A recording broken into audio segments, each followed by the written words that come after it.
Hello, everybody. Welcome to another episode of the Maze Vault podcast. You know, usually for my podcast, I have to put on blush, but for this guest, I don't need any.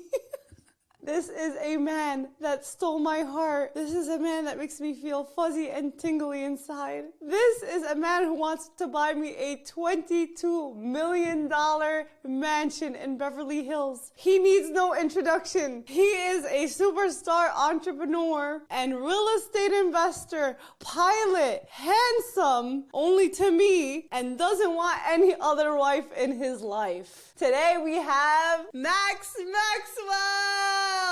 What's up, babe? I am not buying a house ever in California, so get over that one. You don't have to talk much on this podcast. Be quiet. Be quiet. No. Oh my God. I am so happy, honored, excited to have you on the podcast, you know? I was wondering what we're going to talk about.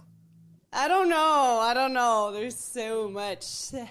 But you know what? Yesterday, I did like a story on my Instagram asking if anybody had questions, and 80% of the questions were about you and our marriage. People are really, really like into that, huh? Do you ever talk about that? I mean, I share. I'm not like guarding secrets or anything. Do you? In my content, not really. Only if it just comes across. But, you know, I don't hide it either. I mean, it's just there. The things I do, I teach a lot. So it's more about like real estate. So I don't get to really show too much in my personal life. That's true. That's true. I think it's like exciting to see different dimensions of you because you do teach a lot. But there's a whole nother side that I'm going to bring out today because people don't know. You're a little funny. You going to trigger me? You're very outgoing. You're a little funny. Not as funny as me, of course. I'll take it. A little outgoing. You have good taste because you're married to me, obviously. Okay. What? Yeah, you're right. You have something to say? No, ma'am. Okay. I've always had good taste, though. That's questionable. Anyways, moving along. Okay, so, you know, everybody knows you. Like, I got to know you from the real estate space. Do people know that story? No, I don't think so. Okay, so I went through a time in my life where I was super confused about what I was going to do with my future or my career. And so I did a plethora of things. I was Googling about real estate. I started a jewelry company with my mother. I was working at a law firm. I was putting my hands and testing all the waters. Like, I just wanted to work at every single job. I wanted to work everywhere to figure out who I was and what I was passionate about. And so I went through this phase where I learned about real estate investing. I was working full-time at a law firm and I saved up a lot of money. And I was like, you know, this is dead money sitting in the bank. Let me figure out what to do with it. And so I went on Google and I typed real estate investing and I got introduced to wholesaling. And the first person's face who popped up through my search was Max Maxwell. And so I started to deep dive into your videos and learn a lot about it. And this is in 2018. 2018, a long time ago. It was like, 5 years ago. 2018, late 2018, 2019. Yeah. And so I started following you on YouTube. I started following you everywhere. And you like to say I slid into your DM, but that sounds very, very, very different than what I think it is. Whatever. But you were asking me questions about real estate. It was really just innocent. And so I answered them and then we went on our way. Yeah, well, I answer 1,000 of those. You know what I'm saying? There's 1,000 of those questions all the time. So I just answered them and then I kept pushing. Okay, cool guy, whatever. But let me tell you, I hit you up because I actually appreciated your content. I was like watching your stuff and it was very informative and it was like somebody I could relate to, somebody who was real and raw. And I gained a level of respect for you initially because I was able to watch and learn from you. And I sent you a DM, innocent, like you said, saying, oh, I really appreciate your content. And yes, you did answer. Yeah. And so I want to know, why are you laughing? No, we did a whole video about this one time when we were in Dubai, right after we got married, and your mom was there. Yes. That's on our combined channel that has 2 videos. Yes. But yeah, so we talk about this whole story, how we met. So if you've never seen that, you can go check that out. Yeah, but it's okay. We can repeat it on the... Sure, whatever. I wanted to ask you, like, what got you into it? How did you get started in your videos? In real estate or just like the videos in itself? Like making the videos in itself. Yeah. So in the beginning, it was really, I made a video to go on to really at Facebook at that time. And then Facebook was, I don't think was the best place to upload. So I uploaded it to YouTube and then I shared it to Facebook. And it was really accountability. Like I was telling my friends like, yo, I'm about to start this thing. Cause I was the guy that, you know, real estate at that point was like my 13th business. Like I have done 12 other things prior to that. Some of them did terrible. Some of them did okay. And then so I got to the point where I was in real estate and I wanted to document that journey of me doing real estate. And so that's where we came to me putting the YouTube video out, the first one. Yeah. Super cool. Super cool. And then like, how was it when you posted your first video? Cause I can think back to my first video posted ever and it was rough, man. I know I wasn't getting like any views, like, you know, it was probably really poorly edited. It was really raw. How was it? Like, were you nervous when you posted your first video? So no, so I've worked in media before, but not really in front of the camera too much. I've done some in front of the camera things, but I was very confident in being able to like put out a simple video. I mean, obviously it's not anything like the videos we produce recently, only because I have staff now. I have people that actually do that for a living. They make videos. So I wouldn't say I was nervous, and I didn't do it for the views. It was for my friends. It was for my friends to hold me accountable. So I never thought that, okay, I should do this for the views. And then as I started to post more, it became very apparent that people were watching. When I used to have like a bad experience with like, let's say dating or somebody, I used to go to my friends and talk so much smack about the person, like really tear them. This is probably like, this is an extreme parallel, but I would talk so much smack so that if I ever wanted to talk to that person again or like meet up with them, they would hold me accountable in that way. Like, it would be kind of like an embarrassment if I did. Yeah, so. I mean, I just wanted people to like hold me accountable because in the videos I would say I was going to go do certain things, and if I didn't, people would ask me. Yeah. Oh, super cool. Okay. So did you think, obviously you had no intentions, and did you think it would end up the way it did? Did you ever have a vision of like, yo, I want to take this full blown? Maybe the business side of it, but not the videos and the influencer side of it. It wasn't until about my 5th or 6th video, because I bought a piece of land for $250. I still own that land now. It's actually almost like a block, not a New York City block, but a Carolina block. And that video went viral, and people were just like, you know, a lot of love, a lot of hate. And then people were like, how'd you do it? And then I just explained to them where I searched for the piece of property and what was wrong with it and what type of person had this property. And then it just blew up. I mean, it was thousands and thousands. This is YouTube now, so this is different than Instagram. So if you're averaging 5, 6, 10,000 views a day on YouTube, you're viral now. And so that video went pretty viral. Then I started to do this with intention now. Now I was like, okay, I really got to do this. Because people are asking, because I was reading every single question or comment, and it was about show me how, do this, or blah, blah, blah. And so then I geared my content to showing exactly how I did it. Okay, cool. So I heard you reference New York City. What do you have against New York City? Because I grew up there. You know, I was born there. You always talk smack about it. People don't know this about Max Maxwell. I do talk smack about it. And you do have an audience, you know, a big audience in New York. So us New Yorkers, we want to know what your beef is with New York. I was born in Port Chester, Westchester County, you know, 30 minutes outside of the city, right?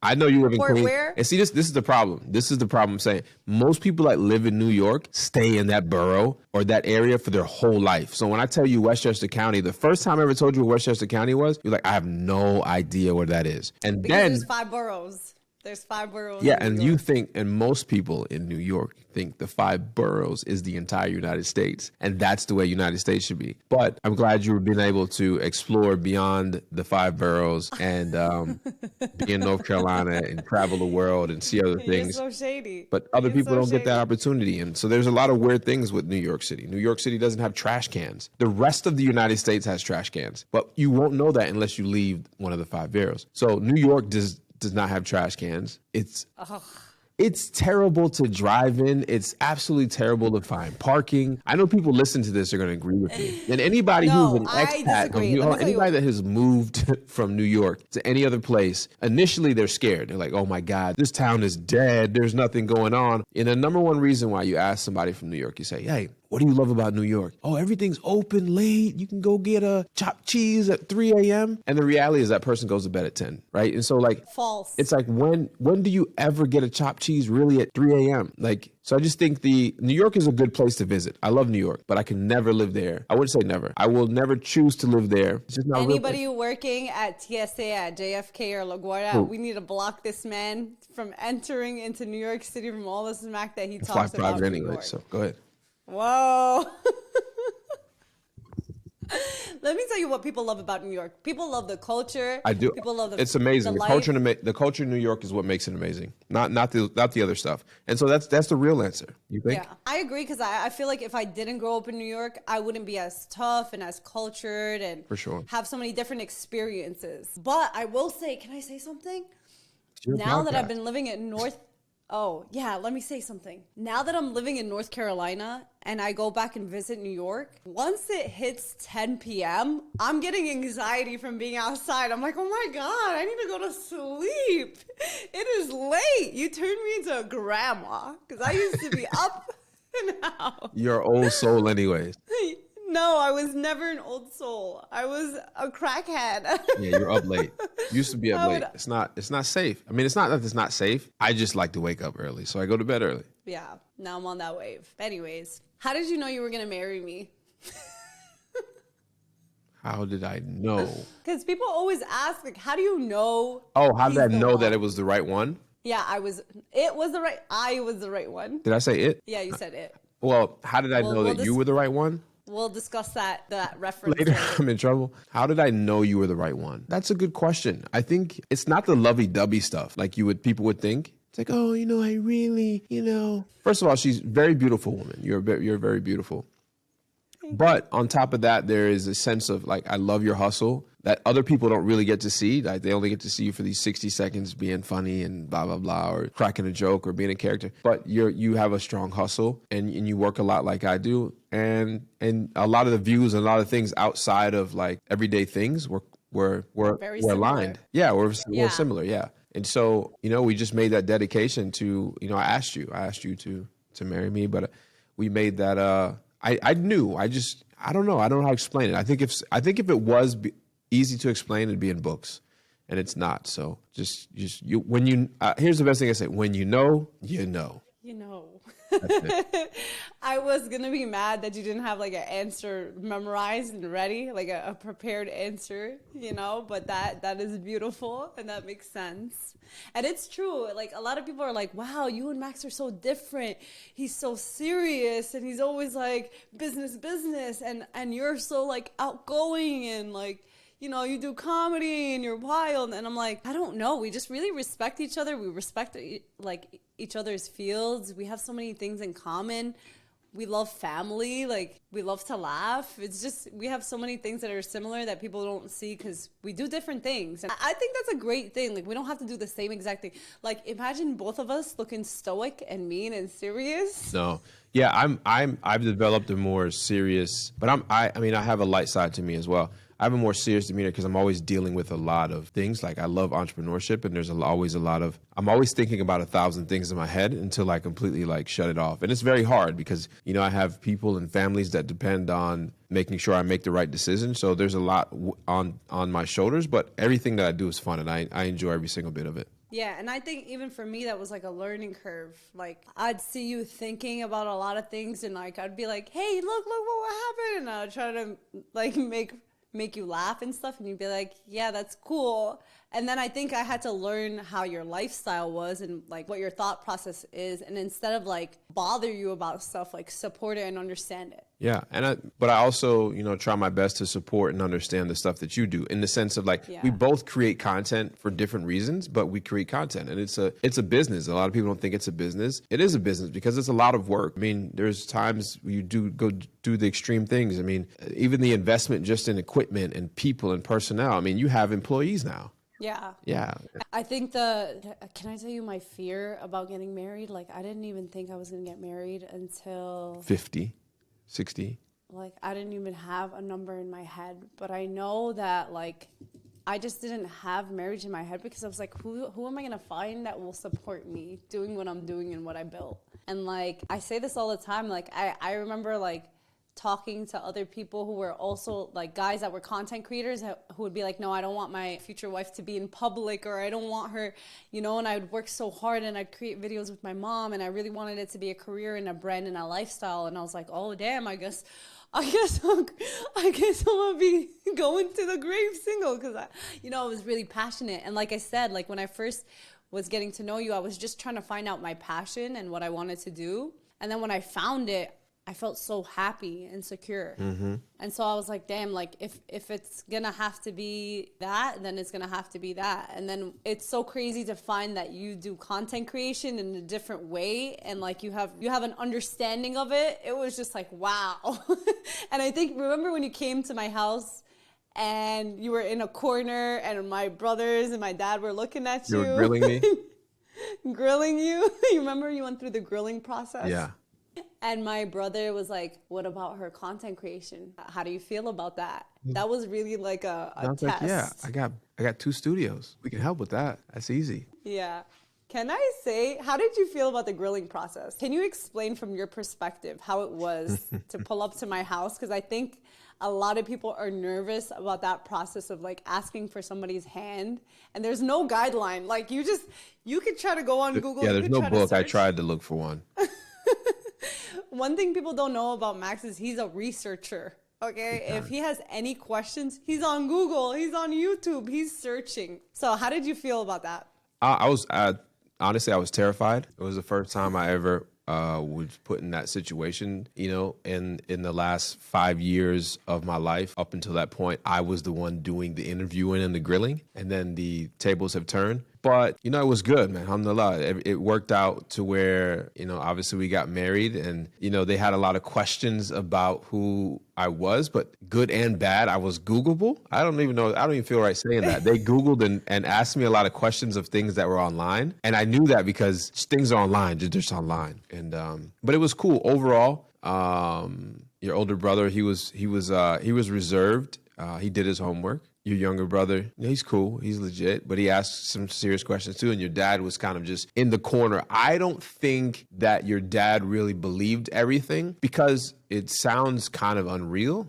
Yeah, because you came in like a storm. Like it was like I went from being single to, hey, like somebody's asking for my hand and they're very serious. Like very serious. And they would be like, yeah, like very, very serious. And then you came in, you were ready. And then like, even when my dad's like, when do you want to get married? And you were like, in the beginning of, okay, so it was what, around November. October, November. It was the first week in November. It was the first week of November. November. First or second week in November, like, yeah. I think it was the 12th or 13th November. Yeah, whatever. And my dad's like, when do you want to get married?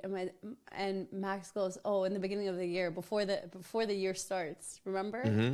You wanted to start the new year off like together, married. Yeah. And my dad was shell-shocked. My dad is like, he said, what? And my mom was the opposite. My mom's like, alhamdulillah, a serious guy is not one that wants to like spend a very long time, drag things out. So for her, like that was like the perfect word she could hear. Yeah, because for me, it was, be honest with everybody, it was not on my horizon. I didn't start the new year saying I'm going to get married, yet alone saying I'm going to get married to May. You know what I mean? I was in the process of building a home, the one we live in now. Earlier that year, I had bought, before the pandemic I had bought a diamond, just a raw diamond, no stone, just a stone. And so these things I had, and it was just for an investment purpose. Very nice stone. And then I was building a house, and I was working my butt off, and I was traveling. And it was like all of these things were just happening. And I was like, as it got towards the end of the year, and then reconnected in a different way. And, it was just like, okay, well, actually the things are lined up to where this can happen. And I was like, let's go. And, I think I had just turned 37, right? I just turned 37. Yes. Yeah, I just turned 37. So I was 36, and then 37 in November. Couple days or week after my birthday is when I met your family, and then boom, here we go. And so while my mom is like, googly eyes over Max so happy about him. My dad was so upset. My dad was like, Wafat, collect yourself. And you're making it too easy. Like, you had to go through the grilling process for it to be proper. Yeah. And I think, like, what I loved about you the most during that process is that you were really understanding and you respected it. And you were like, if I had a daughter, I'd want that same type of mentality or process. Like, it's not easy, and you need to make sure that you have all the qualifications and the qualities. Yeah, I mean, when you come, when you think about marriage and you think about having, from my perspective, we don't have kids yet, inshallah, one day. You know, when you think about your kids and they get to a certain age, and especially your daughters, because they're so precious, you think about, okay, I'm going to let my daughter go out into the world. Why? And I've been here my whole life, so I understand what's good and bad when it comes to men. Let me at least check to make sure this man has certain standards and qualifications before they take my daughter out this house. Because what if they can't provide a home? She has a home here. What if they can't provide her food? We have food here. What if they can't provide her, certain things? We have all of those here. So why would I let her leave here to go to a worse situation than you currently have? And you want to make sure there's certain stable. And I think a lot of people, in the beginnings, a lot of people, you were going after me for my money, and people had no idea that the process I had to go through to make it happen, and not you going through to make.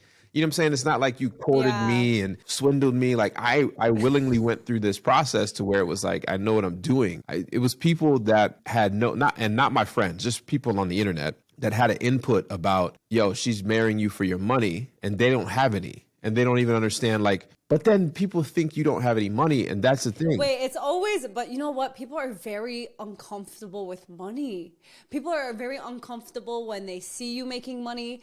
People are uncomfortable when, That's so money many cultures. is like... There's a lot of cultures have that problem. Yeah, but like, if money is important to you, I don't know why people have a problem with that. Yeah. It's really weird. And I love that we always have that relationship where we're just like hustling, and like, we talk about money so openly, like it's not evil. I think so the many question people- is, to most people, would you want to be with someone that is not financially stable? Would you want to start the relationship that way? It makes it tough. There's over 50% of people that get married get divorced, and the number one reason is because of financial reasons. And so if you know the statistics behind why people get a divorce, if you could nip it in the butt before you start, don't you want a successful marriage? So I think it's a very necessary question for the father of the bride or for the bride herself to know the financial situation of what they're getting into, because it's the number one reason why people get a divorce. So why start on the wrong leg? Listen, and I never could, even if I wanted a Hollywood love story, the way my family is set up, that would never happen. Like, I would never go through struggle love because of the family checkpoints that a person that you had to go through, or anybody in my family. Yeah. Like, my dad always made sure to provide and protect us. He bought me my first car. He put me through college. You live in you grew up in a nice place in New York, and like all these things. In a It's real not place. it's not like you're the richest. You don't have to be a millionaire to get married, but you need to be financially sound and fit. I think it's important because I think it's very important. How do you take care of your wife and then the ensuing family that comes after that? You want to make sure that you have, and I'm not saying it doesn't have to be a millionaire. You just need to be financially stable and fit. And I think you can't leave that equation out in love. And people are like, oh, so if Max was broke, you wouldn't marry him? I wouldn't marry me if I was broke either. The answer is no, and I don't know why it bothers people so much. Like, and it doesn't mean that. Doesn't mean broke. Like, why would I have to end up with somebody? What is up with it? Why would I have to end up with somebody broke? Why can't I have somebody financially stable? Yeah. Like, what's the evil about that? Why does that make me a gold digger? I think it's just people are uncomfortable talking about it, talking about money. But I think it's a necessary thing. I think if we all set that standard, then it becomes a recommendation, because I don't think you should enter into a situation where you take the responsibility of caring for someone if you can't care for yourself. I don't see the issue. Okay, what made my heart at ease at most when it came to marriage is that my family loved you. Yeah. And our families loved each other. Our families loved each other. Everything was like, by God's grace, going so easily. Like, it was meant to be. It was literally meant to be. And for my mom, who is a very difficult person, and she is cutthroat, before she even met Max, I showed her a picture that she did not want to see. Yeah, first of all, I'm unloading. It was the first time I'm telling my mom about Max, and I'm just unloading a bunch of facts on her. So she's just getting hit left and right with like random things, and she's like taking it one at a time, and I'm trying to like ease her in. But first I'm like, Mom, somebody's coming for my hand. She's cheesing, so happy. Then I'm like, I want to tell you something. He's not Egyptian or Arab, he's Jamaican. And then she was like, okay. Like she started getting curious. Tell me more. Is he Muslim? And I was like, yes, he converted. And then she's like, is he really practicing, or is it just like she's trying to put the pieces to the puzzle? Yeah. Is he just like saying he is so he can come and then switch sides, or like is he actually like serious? And I'm like, no, he's serious. He converted before we even came together, and like he's serious about the religion. So then I'm like, Mom, can I show you a picture of him? Because I don't know what she was thinking, like with all the random thoughts. And I'm like, he's a pilot. She's like, he's a pilot. Like so many things. I'm like, he does real estate. You know how you have like 20 million different things that you do. It's the Jamaican in me. Eight jobs. Oh, you can't sit down for 1 second. But anyway, so I'm like, Mom, can I show you a picture? And she's like, no, all dramatic. My mom is very dramatic. I'm like, no, my heart can't take it. What if I get connected to the picture and things don't work out? I'm like, what? So I just pull up a picture and I'm like, this is him. And I swear to God, once, I don't know how, calm down. I want to know what see your picture you face. showed her. You got to tell me one day. I never asked you that. It was when you were in Ghana wearing a kaftan. Oh. A kaftan. Oh, okay. It was like a cream kaftan, and you were just standing there. So I showed her the picture. She's like, my heart is at ease. That's a good picture. She just too, knew. though. It is a good picture. I mean, the kaftan, man. I had to scroll. Imagine, when you're showing, how people, when they show their men for the first time, they have to scroll for the perfect picture. So what were your thoughts if I came to your house and your family was like, I ain't digging this guy? Did you ever think about that? Yeah, I thought about it, and I think it would be a really big red flag, because these are people that known me all my life that, I wouldn't trust the process 100%, but I would definitely listen to why. Like, if it was unreasonable, then I'd be like, all right, we're fighting right now. We're going to fight through to the wedding, But if it was reasonable, or if it was like things about like real things warning me, Yeah. I would keep an eye open. What did I tell you I would do if that happened? Didn't I tell you guys I don't need blush for this episode? Okay. This was one of the hottest things you've ever said to me. What did I say? I've never shared this publicly. But you said, if your father says no to me, I will buy the house next door and knock on the door every single day until he says yes. I was serious. That's very romantic. I was serious. And and I was like, stop, you're just kidding. And then Max would be like, no, I'm being dead serious right now. And I was like, oh, okay. But yeah, there was no need for that. Didn't have to do it. Yes. Oh, so happy. Okay, so fast forward. We're married. We go on this crazy honeymoon in Dubai. Dubai, Egypt, then Dubai again. We're gone for 6 weeks. Yes, 6 weeks. What was your impression of Dubai, like of the Middle East? I love Dubai. I love Dubai more for more than the reasons that people, that go there for vacation. I love Dubai because I'm an entrepreneur, and I love that they have this. I love New York for its hustle, and I love Dubai for the same hustle. Prettier hustle. They have trash cans and stuff like that. It's clean. Oh my But no, God. I really love Dubai because as an entrepreneur that has a unlimited imagination, it lends to my creativity to be able to think that the unpossible is possible, right? And so, it just, I like a lot about it, but that is the biggest thing is that, the biggest thing that I like about Dubai is it allows you to think with the unlimited imagination, because that is very aligned with what they do. Everything is possible. And so as an entrepreneur and somebody that's not done working yet or not done creating yet, I love that about it. Okay, so I have two juicy questions. Yeah. Did you have any misconceptions about like Muslim or Arabs before you met me that got cleared up quick? And the Middle East. Before you went to the Middle East, did you hear that was not my first time in the Middle East, right? What? You do know I've been in Istanbul. Oh, yeah. Yeah. So no, I did not. I was well traveled. Oh, yeah. Okay, you got me with that one. Yeah, I was gonna well traveled. say, I was a well-traveled person, maybe not on a leisure, but I was a well-traveled person. I've been to a lot of places. So no, I didn't have any. I am a person that, I like all cultures. I think that's what I love the most about, being around New York. It's one of the best things available in New York. So I love all cultures. I like to immerse myself in all cultures. When you see me traveling, I'm putting on what the locals got on. I am That's eating the true. locals' food no matter where I am. And so no, I didn't have anything to clear up. And then, one of my best friends, Nas, he's Muslim. He's not Arab, but he's Muslim. And he's the one who got me into Islam and converted anyways. That's true. Before we got to Dubai, I think I had hyped it up so much. I'm like, you're going to have an amazing time. It's above anything, to the point where we were at a resort. We were at Al Maha Resort in Dubai. And it was a very exclusive, quiet resort. There's only like 44 villas there on all this land. And we had our whole own villa, and it was like our honeymoon, and you were like itching. You're like, I gotta go. I want to go explore Dubai. And I'm like, what is this? Like the last day we were in Al Maha, which was the 4th day, right? It was the 4th day. Yeah.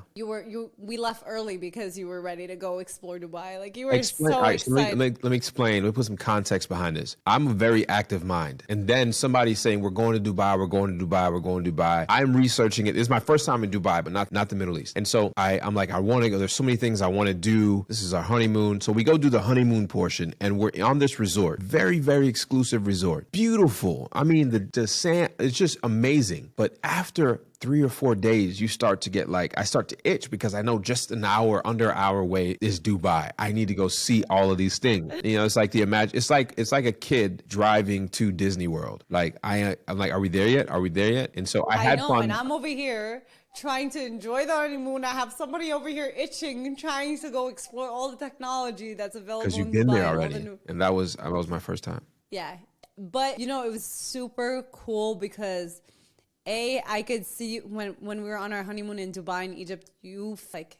the way you adapt and deal with people and the way that you leave your imprint on people is so amazing. Like people really don't know. Like you could be in any room and not only master it, but the give and take between people is just, I love seeing it. No, I enjoy people, and I enjoy cultures, and I enjoy intellectual conversations. And so when you put all those two together, it's like the ultimate me comes out. Yeah. Yeah. And I think I was so glad we had our honeymoon in Dubai. I would not rather, I think I'm trying to say, I'm trying to say I wouldn't have it anywhere else. It was a perfect honeymoon destination. I agree. In my opinion, even the first 4 days, sir. I agree with you. It was fun. I had fun the whole time. Seriously. Okay. And then moving forward, for me, it was really scary to move initially. I was excited. No, okay, let me say this. I was super excited to move to a new state, but I was nervous about the big change and what that would do with social media and my career, and if I would still have opportunities and grow my platform. Were you nervous about anything when you were getting married? Were you scared your businesses were any part of your businesses were going to go down or up, or what? Tell me the truth. I expected some, a lot of my businesses run without me.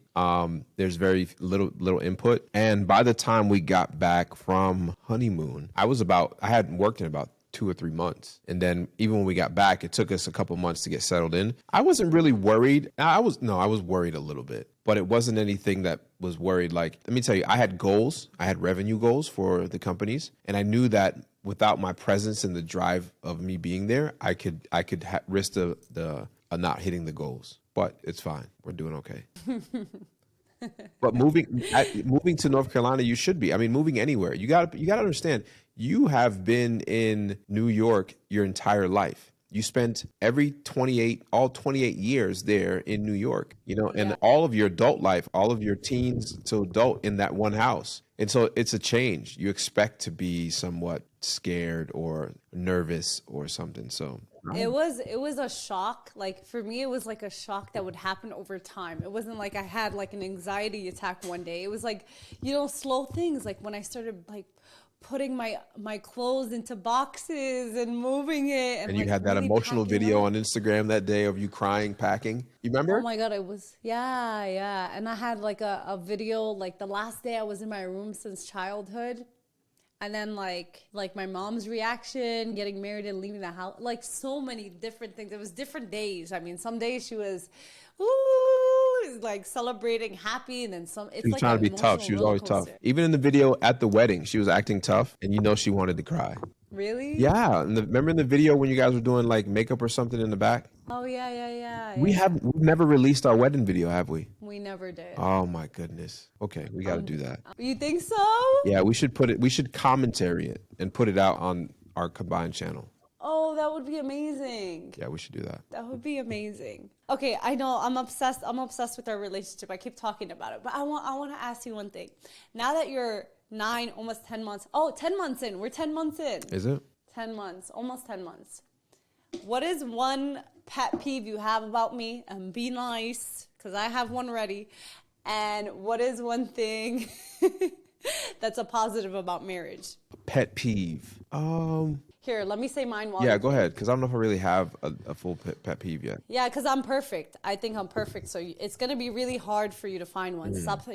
I mean, keep thinking, keep squeezing. Oh, you're going to be there forever. But I have one about you. What?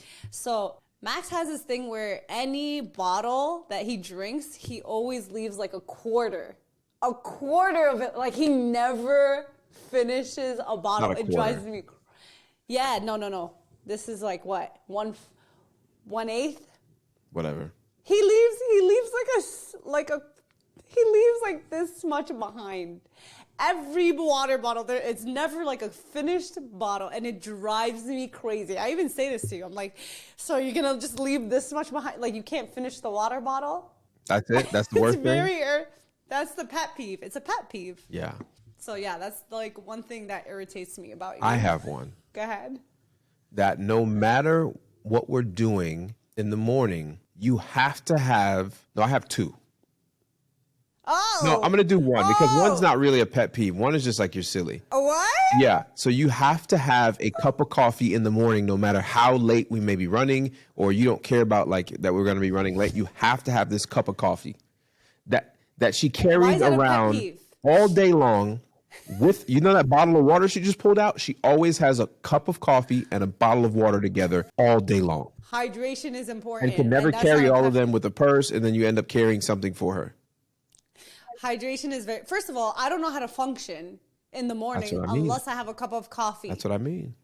And I don't know how you do it. I don't trust anybody who doesn't drink a cup of coffee in the morning. They don't understand. Okay, it's really, really important. I don't need an So, alarm to wake up either. Yeah. Oh, that's another one. No, that's not a bad thing. That's not a bad thing. It's just weird. You wake up at 5:36 in the morning every day naturally. Go to bed on time. Freakazoid. Okay, I want to ask you, getting into social media. I know I'm jumping topics, but I'm just like curious. Did you ever feel like doing social media? Like, what was a negative part of doing social media for you? I mean, if you care what people think or say about you, that's a negative. But I've grown very fast to not care about that. So no, I don't see a negative. I think the positive outweighs. And the reason why I don't see a negative is because too many people in public have came up to me and tell me how I've changed their life and how I've impacted their family. And no matter what anybody says about me or anybody else online that I'm connected to, it doesn't matter. Because when you have other humans come up to you and tell you that the information that you've put on some type of video has been able to help them change their life, you don't care what the naysayers or the negative people say. I'm more worried about the people that's negative, in the sense like that can come up and write a whole comment that's negative. But other than that, I don't have a real negative thing about being on social media at all. Do you feel like because you started in real estate, you have to always stick to that box? No, I don't feel like I have to. I jump in and out of love of making those videos. So you'll see that with my content. People know me for real estate, and I'm cool with that. I love real estate. It's created financial freedom for me. But there's so many other. I'm an entrepreneur. I own 2 software companies. I own an airplane assembly manufacturing company. I own a flight academy where we teach students how to become airline pilots from 0 all the way up. I own a production company.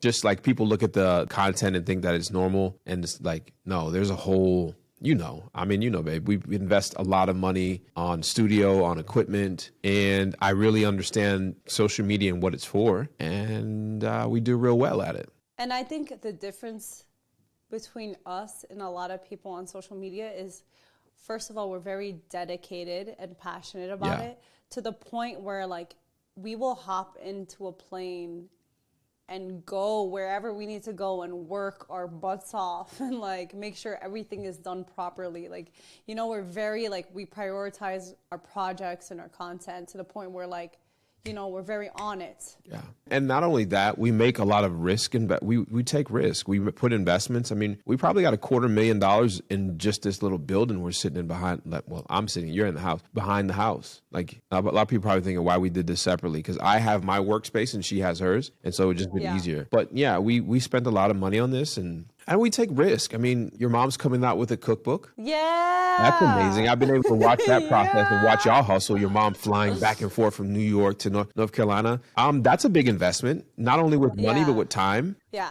So a few things that I want to ask you like more about what you're working on, but like a few things, like people are always like, May, what do you do for work? What do you work on? Blah, blah, blah. How do you make money? So a lot of times I make money through like views on Instagram or TikTok. And then I do a lot of sponsorships. I think partnerships. Partnerships are my main income, but I still get good income from. Yeah. No. Okay. My most consistent income is from views. And I want to say specifically Instagram views. I get a good amount of money. You can make more money with partnerships. But I'm saying the most consistent. Partnerships go in and out. They're pretty consistent. For me, yes. But I'm saying, can you let me speak? I look at the numbers. I see the stuff every day. Okay. Well, okay. Views and then partnerships. I do consistent partnerships. Very picky on those, by the way. Yes. So out of 10 pitches, you may accept one or two. Like, so for 100%. 10 companies that want to work with you, you usually pick between one or two. And you usually look for long-term relationships and not the short grab. Yep. I want to add to that, but I think you said everything. Yeah. Because, you know, honestly, when you come at an angle where you're very passionate about your brand, you don't accept anything. Like, you really love and value.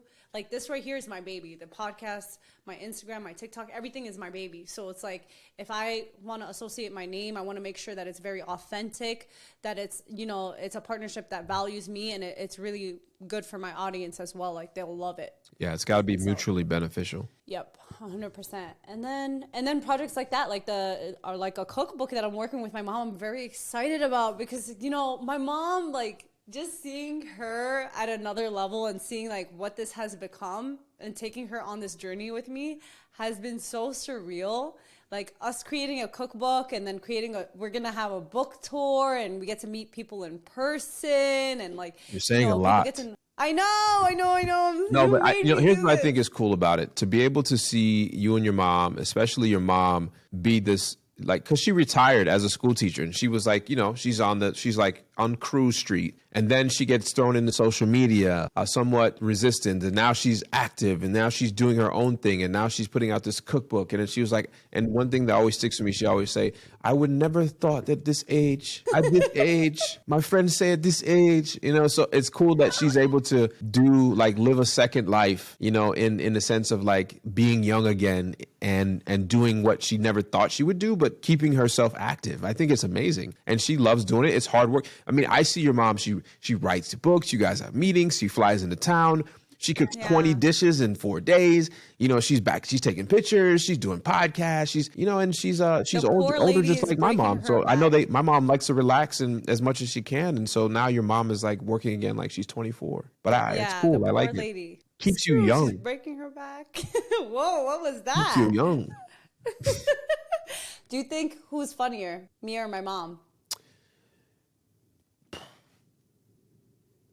You're equally. Are you kidding me? No, here's the thing. I like your mom's humor.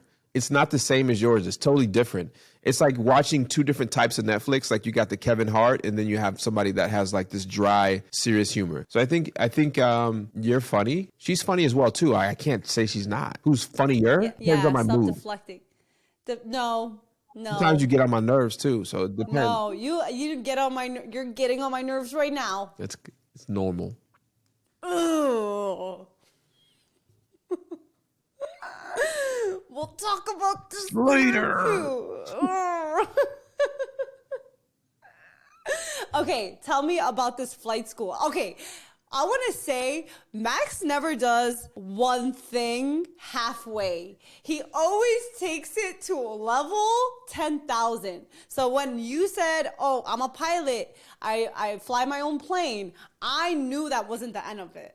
And to see what you're making out of your experience and providing careers for so many people all over the world is so exciting. Like, can you explain your flight school and the impact? Because I don't think you really tell people what this means, especially in our community of Winston-Salem, our small community. So, we created a flight school, and the flight school is to solve a problem. And a lot of you guys may not really realize, but there's been a lot of delayed flights in the last 2 years. And yes, weather's a part of it, but a part of it, there's a shortage of pilots. And because of that, because of furloughs from the airlines and because of early retirement during the pandemic when they had a lot of captains that took early retirement, and the training was paused for a year or so because of COVID, what happened was we stopped creating pilots, and we weren't creating them at a fast enough pace anyways. So right now, the worldwide demand is about 80 to 90 pilots every single day. 89 to 90 new pilots every single day need to be created. And so we're not creating pilots fast enough.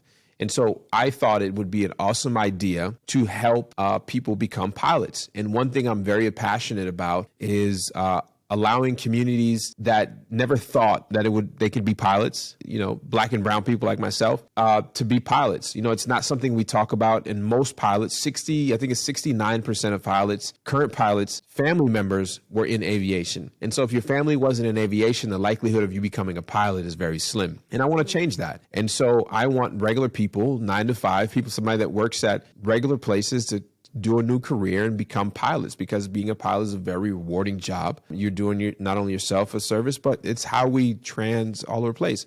And so we're Part 141 flight school, which means we are full-time. It's like a college. You come in, you're full-time in less than 99 months. Most people in 6 months, you can become qualified. You can have enough, not hours. You don't have the experience yet, but you have the qualifications in order to be an airline pilot. And then in the next 6 to 8, 9 months after that, you're building your experience time, and then you go fly regional. So one thing I'm really excited about is that we are going to be on a visa program, meaning that students from all over the world will help you get your visa to come to America to be a full-time student so that you can learn how to be a pilot. That's awesome. Hopefully none of my family in Egypt is listening to that program. Come on down. We got extra room in the house. No, that is awesome. And I know one of your most viral videos was you explaining the perks of being a pilot. Yeah. And people were shocked that you were a pilot to begin with. They were just like, wow. I think it's only 3% of pilots are black, and then only less than 6% are minorities, period. And then even less are women. And so it just becomes like, this thing where you're shocked because you've never seen somebody look like me just flying a plane for fun or taking myself from meeting to meetings. And so I think now that, me and my friends are taking that, going to social and showing you, hey, yeah, you too can be a pilot and make a career really cool. out of it. Okay, so how much can a pilot make after they finish your program? Like 6 figures right away. So the moment you get a regional airline job, you're at 6 figures. And that's 100,000. And I just was recently talking to a captain, an airline captain. He said they're giving the regional guys sometimes even 6-figure bonuses to sign up. Are you serious? Yeah, like they're giving like $50,000, $80,000 signing bonuses because it's such a competitive. And it's going to I don't know how long this is going to last, but the demand that they have forecast is for 2036, like from now to 2036. Wow. And so if you're a senior airline captain, you're making $300,000 to $400,000 a year, working about 80 hours a month. That's insane. Yeah. And so you said 6 to 9 months, then you start making 6 figures? Yeah. And what's the name of this school? How come you haven't name dropped that? Are you gatekeeping? What is the name of your school? It's the Look Up Flight Academy. Look Up Flight Academy. Look Up Flight Academy. Yeah. I don't want to hear any excuses about, I don't know how to make some money. And I know flight school is typically these training programs cost about $90,000 to $100,000. Our program is around $69,000, but we have tuition. It's we have a funding partner, and you take out just like you go to regular school. And the difference between this money and regular school is that, with your qualifications and getting your experience, you're under 2 years. So in 2 years, you'll be making 6 figures. In 9 months, you'll be making $25 an hour because you become a CFI and you'll be flying. That's how you gain your experience. Most people do. CFI? Certified Flight Instructor. I know what that is. Can you explain it for everybody else? Yeah, What? certified flight instructor. So after you get your qualifications from the school, you end up working at the school as a certified flight instructor, training new students, and that's how you gain your experience. Is that how like the military is? Like first you're I don't know the terms. First you're a student, then you become a corporal, bully the kids that Probably torture not, them no. the way other people did? No? Okay, well, never mind. The Look Up. Flight Academy. Why am I thinking about Look Up Aviation? Is that That's our other something company. complete- So it's Look Up Okay, Aviation so many and Look Up companies. Flight Academy. Look Up Aviation, we build planes. Look up. See, I told you he doesn't do one thing. He does a full circle. Yeah, Whole every, Called vertical. Every part of the business. Okay, cool. And this is exciting though. It's really exciting because you get to see people who don't even think about being a pilot as a career. I didn't even think like when I was going through college, I never met anybody who was like, "Oh, I want to be a pilot for airlines." Yeah, usually Or, "I wanna be a they're pilot." going to like an aeronautical school, like Embry-Riddle. It's like $140,000, something like that. Cool. You're so goofy. I'm so goofy. I can't. I have a crush on you. You want to meet up after this? I'm married. You want to hang out? I'm sorry, I'm married. One of those loyal guys. Why do people always ask me if you want 4 wives? Are you saying that on the internet or something? And I'm not catching it? Guess not. I can't even barely keep up with one, much less try to add 2 or 3 more. Yeah, right. Ladies, that's the secret. That's the secret. Make sure you give him headaches, makes his head spin 24/7. Make sure he's all stressed out, so he doesn't even think about getting That's another not woman. good advice. That's not good advice, but it's called reverse engineering. Make him hate his life. And okay, so another question I get a lot is, was Max always Muslim? Is Max always Muslim? No, I wasn't born a Muslim. No, I converted. Was it because of me? No. Because everybody thinks that, this is the love story. You fall in love, there's a religious difference, the person converts, then they get married, and then it was like, oh, I only converted for the religion, but it was completely I different. mean, we've heard stories like that have worked out successfully and worked out bad. But no, you were not the reason for me converting to Islam at all. Okay, cool. And then, yeah, that's it. Anything else that you're excited about that you're working on? No, I'm excited that you are doing this podcast. And the reason why I'm excited is because people get to know more about you beyond these short clips that they get to see on the internet, and because people ask a lot. People don't know about your business side. People don't know what you're passionate about outside of this. And so I think, and then what are your views and your on certain things? So I think that, maybe you should do more podcasts where you just talk about things by yourself. I know you got a lot of cool guests I've seen in the lineup, and I'm actually interested in learning more about some of the other guests you have, because I've seen very, very successful people that you interact with. And I'm like, man, I want to know what they're like. Like there's one couple in Dubai. I really want to watch that podcast. Who? Like, you know who it is. Who? I want to meet them the next time I go out to Dubai too. I know who it is. Khaled and Salama. Yeah, I know. I need to Khaled is going to come on the podcast soon, and Salama needs to get on the podcast soon too. He's a boss. And then he's like, I know him and I would just click because he seems very analytical like myself. Very analytical. He reverse engineers like you do. Yeah. But yeah, podcasting for me is very, very new. And I think you've been doing it for a very long time. So I'd love to observe and watch your podcasts. And you're so eloquent. I'm like, damn, maybe I got to read some more books or something. Or maybe I'm nervous talking for long periods of time. Put that Audible 12 credits you got to use. Yes. But I do find like I'm getting more comfortable and more open on this podcast and being able to share more and like clear up a lot of things. Misconceptions. Misconceptions. And I'm glad we got to speak public. I know we did a YouTube video together explaining how we met and our love story on our YouTube channel. Put a link to that. I got to put a link to it. But I think it was awesome that we got to, because, your audience grows every day. People always have questions. Some people didn't watch the video, but it's cool to like clear up. And I learned some things that, I forgot about. I did know that you were in love with me and you had to go through a bunch of obstacles, but it's nice to hear. It's nice to hear. Anything else you want to add to that? No, I think that's it. I think you're doing great. Keep doing this. Do you want to do some rapid fire questions? Come on, I'm with you. Let's go. Let's do it. Let's rock and roll. Okay. Okay, I'm so excited. Okay, these are general rapid fire questions. Got it. You cannot think about the answer. You have to say the first thing that comes to mind. Okay. Texting or talking? Texting. Favorite day of the week? Monday. Favorite city in the U.S. besides the one you live in? Rhode Island.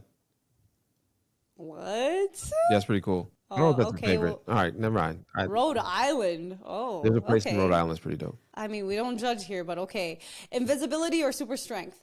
Visibility. Why? Why don't you want to be seen? Because I need to be in places. Get the inside scoop.